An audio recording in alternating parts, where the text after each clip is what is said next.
আল্লাহ কতটুক দিবা? রব বলে যে যতটুক দিলে তোমার জন্য ইনসাফ হবে আমি ততটুকুই দিব। একটু জোরে বলি না? আল্লাহ পাক বলছেন ওয়াবাশশিরিস সাবিরিন, একটু মনোযোগ। ওয়াবাশশিরিস সাবিরিন, শুভ সংবাদ ধৈর্যশীল বান্দাদের জন্য। ধৈর্যশীল যারা ধৈর্য ধরবে, বিপদে আপদে কষ্টে হা হুতাশ করবে না, শুকরিয়ার সাথে আল্লাহর হুকুমের অপেক্ষা করবে, তাদের জন্য আল্লাহর পক্ষ থেকে শুভ সংবাদ, আল্লাহর পক্ষ থেকে সুসংবাদ। আল্লাহর পক্ষ থেকে কি বলেন? আল্লাহর পক্ষ থেকে কি? আল্লাহ কিন্তু একবারও বলে নাই ধৈর্য ধরলে তোমাকে এক পাহাড় স্বর্ণ দিব। একটু যদি আমরা বোঝার চেষ্টা করি, কারণ কালামটা তো আল্লাহর। বান্দা তুমি যদি ধৈর্য ধরো, এই আয়াতে রব এটা বলেনি যে তোমাকে এক পাহাড় স্বর্ণ দিব। তুমি যদি ধৈর্য ধরো মুসিবতে, আমি আল্লাহ তোমার জন্য এক সাগর হীরা বানাই দিব, বলেনি। রব বলছেন শুভ সংবাদ। একটু জোরে বলি, আল্লাহ শুভ সংবাদ মানে কি? রব বলে যে যারা ধৈর্য ধারণ করে আমি রবকে খুশি করতে পারবে, তাদের জন্য আমি রবের রহমতের সৃষ্টির ভিতরে যত ধরনের শুভ সংবাদ আছে, সব শুভ সংবাদের নিয়ামত আমি আল্লাহ ধৈর্যশীল বান্দাকে দান করব। হীরা দিলে স্বর্ণ নাই, স্বর্ণ দিলে হীরা নাই, কিন্তু শুভ সংবাদ মানে সব। যদি একটু বোঝার জন্য বলি, আল্লাহ পাক বলে বান্দা তোমাকে আমি ইজ্জতের শুভ সংবাদ দিলাম, সুবহানাল্লাহ। আমি আল্লাহ তোমাকে ধৈর্য ধরার বিনিময়ে অন্তরের শান্তির শুভ সংবাদ দিলাম, সুবহানাল্লাহ। তুমি বাপ হয়ে ধৈর্য ধরার কারণে তোমার সন্তানদের জীবনে নিয়ামতের শুভ সংবাদ দিলাম, সুবহানাল্লাহ। তুমি স্বামী হয়ে ধৈর্য ধরার কারণে স্ত্রীর জীবনে শুভ সংবাদের ব্যবস্থা করে দিলাম, সুবহানাল্লাহ। তুমি স্ত্রী হয়ে ধৈর্য ধরার কারণে স্বামীর জীবনের জন্য শুভ সংবাদের আমি আল্লাহ ব্যবস্থা করে দিলাম। এইভাবে শুভ সংবাদ দিতে দিতে দিতে দিতে দিতে ধৈর্যশীল ব্যক্তিরা যখন আল্লাহর কাঠগড়ায় দাঁড়াবে, হাশরের ময়দানে আল্লাহর বিচারের কাঠগড়ায় দাঁড়াবে, আল্লাহু আকবার, আল্লাহু আকবার, আল্লাহ তাদেরকে এমন নিয়ামত দেওয়া শুরু করবেন হাশরের মাঠ থেকে, এমন অফার, এমন অপরচুনিটি, এমন সুযোগ এমন ভাবে দেওয়া শুরু করবেন, আশেপাশের সবাই শুধু ওনাদেরকে দেখে ভাবতে থাকবে কে কে কে কে? প্রশ্নকারী প্রশ্ন কে?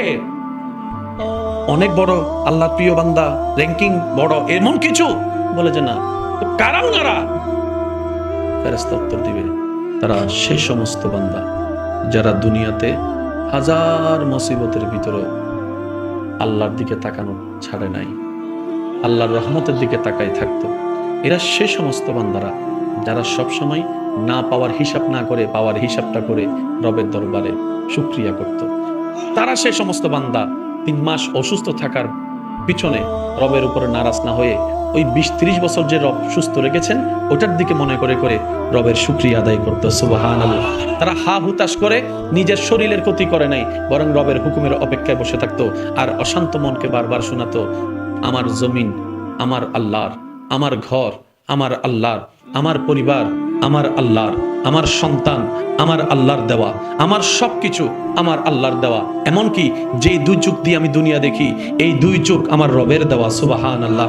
যে 2 হাত দিয়ে আমি কর্ম করে খাই, এটাও আমার রবের দেওয়া। আর সেই 2 হাত যে শক্তি দিয়ে চলে, এটাও আমার রবের দেওয়া। তো আমার শরীরের ডানে বামে সামনে পিছনে জীবনের দুনিয়ার কিচ্ছুই তো আমার না, সব আমার রবের দেওয়া, সব আমার রবের দেওয়া। আমার বলতে কিছু নাই, সুতরাং হারানোরও কোনো ভয় নাই।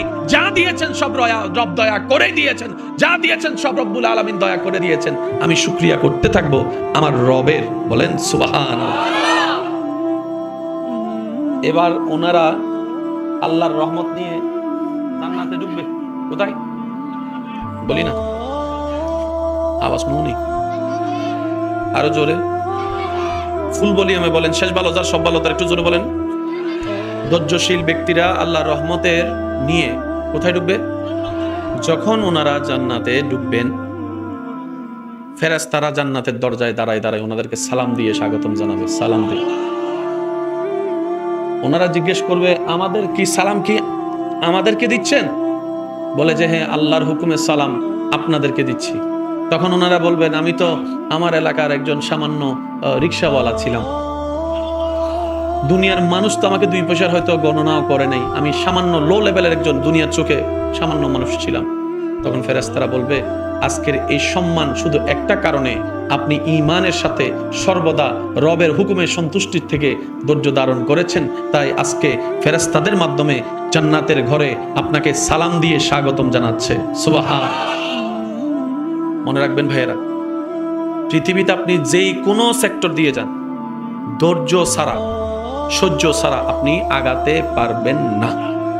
এই কথা মাথায় বসায় ফেলেন। যত চেতবেন তত পিছিয়ে যাবেন, যত চিল্লাবেন তত পিছনে যাবেন, যত রাগ দেখাবেন তত পিছনে যাবেন, যত অন্যের ক্ষতির প্ল্যানিং করবেন দেখবেন আপনি তত পিছনের দিকে যাচ্ছেন। সেজন্য মনে রাখবেন, আল্লাহ যদি কাউকে কিছু দেয় সেটা দেখে হিংসা করেন না, বরং আলহামদুলিল্লাহ বলেন। আপনার সে বলা আলহামদুলিল্লাহ যদি রবের পছন্দ হয়ে যায়, রব তাকে যতটুকু দিয়েছে যেটা দেখে আপনি খুশি হয়েছেন, হয়তো তার চাইতে বেশি নিয়ামত আল্লাহ আপনাকে কিংবা আপনার পরবর্তী প্রজন্মকে আল্লাহ দান করবেন। সুবহানাল্লাহ। আল্লাহ আমাদের সবাইকে আমল করার তৌফিক দান করুন। জান্নাতে যেতে গেলে নেক আমলের দরকার আছে। এই জিনিসটা একটু আমরা অঙ্কটা একটু বোঝার চেষ্টা করি।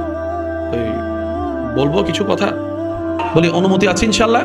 সবাই শুনছি, আমরা সবাই শুনছি তো? নাম আমাদের ভিন্ন, এলাকাও ভিন্ন, ঘরও ভিন্ন, কিন্তু যাত্রা সবার একদিকে,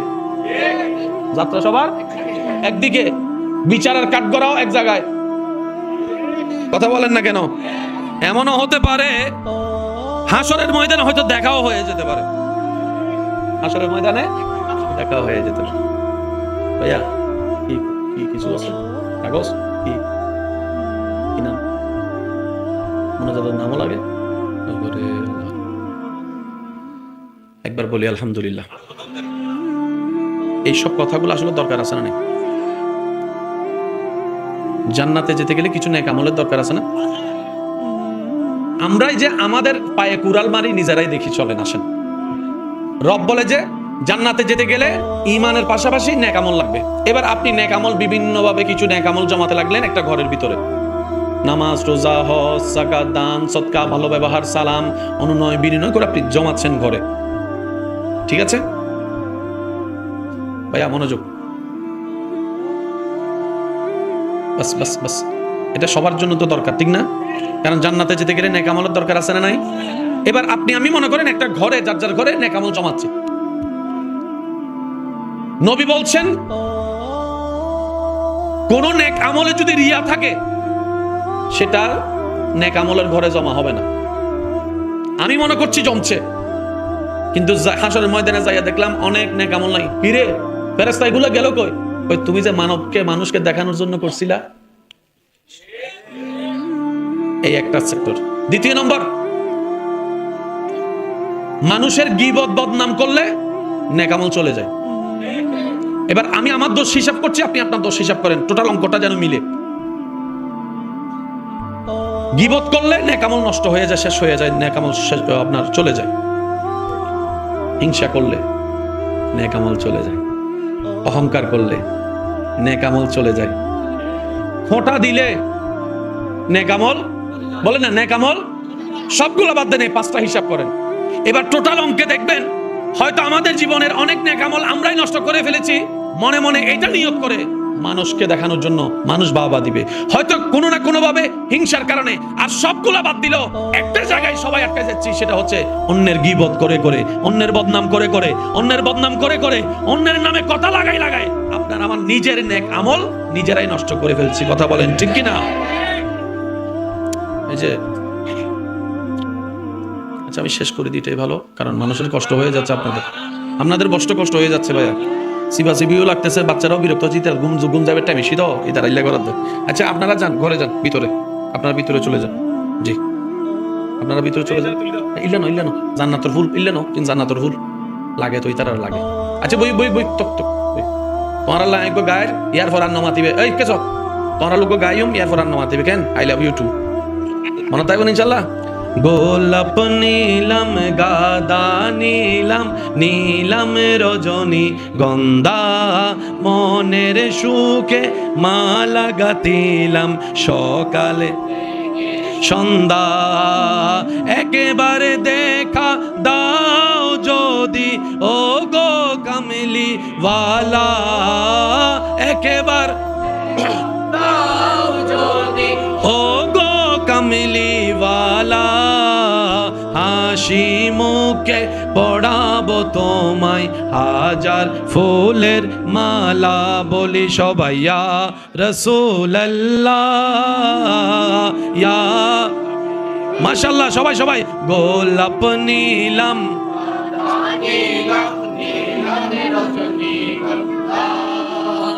মনের সুখে সকালে থেকে একেবারে দেখা দাও যদি ও গো কামলিওয়ালা একেবারে দেখা ও গো কামলিওয়ালা হাসি মুখে পড়াবো তোমায় হাজার ফুলের সবাই একই আওয়াজে ইয়া রাসূলুল্লাহ ইয়া উচ্চ আওয়াজ একবার বলি মারহাবা। নিজের নেক আমল নিজে নষ্ট করে দিচ্ছি নিজের দোষে। আপনারটা যদি আমি করতাম তাহলে আপনি আমারে দোষ দিতেন, আমারটা যদি আপনি করতেন তাহলে আমি আপনারে দোষ দিতাম। এবার নিজের পায়ে নিজেই এবার বলেন কার দোষ কারে দিব? সেজন্য মনে রাখবেন নেক আমল যদি জমাতে চাই ভাইয়া, এই যে নেক আমল যদি আমরা জমাতে চাই আমাদেরকে কয়েকটা জায়গায় ছিদ্র বন্ধ করতে হবে। সবার মনোযোগ চাচ্ছি, কঠিন নয়, সহজ। প্রথম দিকে যে কোনো কাজ তো কঠিন হবে, প্র্যাকটিস করলে কঠিনও কি হয়ে যায় সহজ। এক নাম্বার একটু খেয়াল করেন,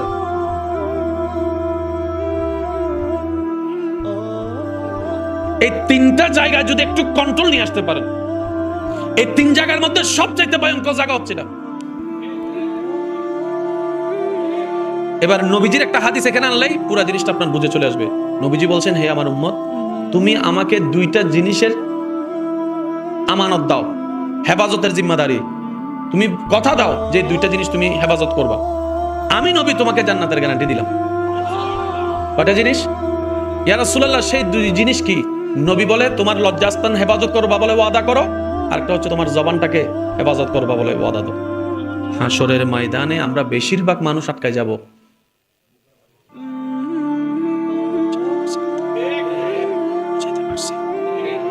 এটা সবচেয়ে মারাত্মক। সেজন্য নবী রাহমাতুল্লিল আলামিন বলেছেন, কুফফা হাযা, যে দুই একজন আমাকে ভালোবাসেন, আমি আবদার করে একটা কথা বলি, 2 সপ্তাহ প্র্যাকটিস করতে পারেন কিনা দেখেন। 2 সপ্তাহ, এই 2 সপ্তাহ যদি আপনি কষ্ট করে একটু প্র্যাকটিস করতে পারেন, আপনি এই জায়গায় এমন নতুন নতুন কিছু শান্তির অনুভব করবেন যেটা অতীতে কখনো হয়ই নাই। নবী বলছেন, উম্মত কুফফা হাযা, উসকুত, শুনো বেশি বলো কম। এবার আপনারা দেখেন, এই সমাজে যত অশান্তি আছে, ভাই ভাই, স্বামী স্ত্রী, বন্ধু বন্ধু, চাচা জেঠা বাতিজা, সমস্ত মামলা জামিলার মূলের শুরু হয়, একটু বলি না, ডিভোর্স হয় পরে, মুখ চলে আগে, দেওয়াল উঠে পরে, মুখ চলে, মামলা হয় পরে, মুখ চলে, ঘর আলাদা হয় পরে, মুখ চলে, শত্রুতা হয় পরে, মুখ চলে, বলে না মুখ চলে। এই মুখটা যদি কোন রকম কন্ট্রোল করা যায়, জান্নাতের নিয়ামত তো আছে আছে, আল্লাহ চাহে তো দুনিয়াটাও আপনার জন্য জান্নাতের একটা পরিবেশ তৈরি হয়ে যাবে। আর সিডিং এ মাঝে বাবা মানসুর ফাঁসন সিডিং আর গুঙ্গি বুঝে ঐক্যত নিষেধ বাবা মানসুর, এই কথাটা কিন্তু যেমন তেমন কথা না, খুব ভারী কথা। এবার আপনি যখন মুখ বন্ধ করবেন, তখন মিস্টার শয়তানে বিভিন্ন মানুষের উপর বর করে আপনাকে মুখ ভাঙানোটাকে নষ্ট করার চেষ্টা করবে। কিভাবে দেখেন, হাইরে গেছস মনে হয়, তুই দুর্বল হয়ে গেছিস মনে হয়, তুই তো হয়ে গেছিস, তুই তো পরাজিত হয়ে গেছিস, দেখছস ভালো মানুষের দাম নাই। তুই যখন থেকে মুখ বন্ধ করছস, যে ছেলে তোর সামনে কথা বলার অধিকার রাখে না, সাহস রাখে না, দেখ সেও চিল্লাচ্ছে। আর কত চুপ থাকবি, আর কত সহ্য করবি, আর কত চুপ থাকবি, আর কত সহ্য করবি। এই প্ল্যানিং এ পড়ে আমরা অনেকে শয়তানের ফাঁদে পা দিয়ে ফেলি। মনে রাখবেন, অনেকেই বলে ধৈর্য কত ধরবো, আর সহ্য আর কত ধরবো, সহ্য আর কত করব। উত্তর একটাই, যতক্ষণ আমার রব খুশি না হবে, যতক্ষণ আমার রব খুশি না হবে, দুনিয়া উল্টাই যাক, আমি ধৈর্য ধরে দেখাবোই দেখাবো, আমি সহ্য করে দেখাবোই দেখাবো। হাজার তীরের আঘাত বুক পেতে নিব, হাসি মুখে জান দিতে রাজি আছি, রবকে খুশি করার জন্য, রবকে খুশি করার জন্য। সুবহানাল্লাহ। কারণ আমি জানি আমরা জানি, বান্দা জানে, রব যার উপর খুশি হয়ে যায়, স্রষ্টা যার উপর খুশি হয়ে যায়, সৃষ্টি তার পায়ের নিচে একসময় ঘোরাফেরা করতেই থাকবে। এটাই বাস্তবতা।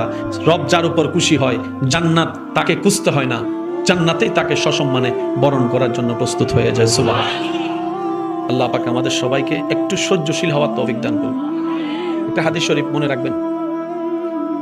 আচ্ছা দেখেন না, আপনার অনেক পরিচিত মুখ, কত চেনা মুখ, আজকে দেখাই যাচ্ছে না অনেক বছর, কারণ কবরে শুয়ে আছে। কত প্রিয় মুখ আছে না, লাস্ট কয় মাস ওনাদের কথা মনেও নাই, এরকম মানুষও আছে। আপনার যেরকম ওনাদের কথা মনে নাই, আপনি মরে গেলে কারো কোনো মনে থাকবে না।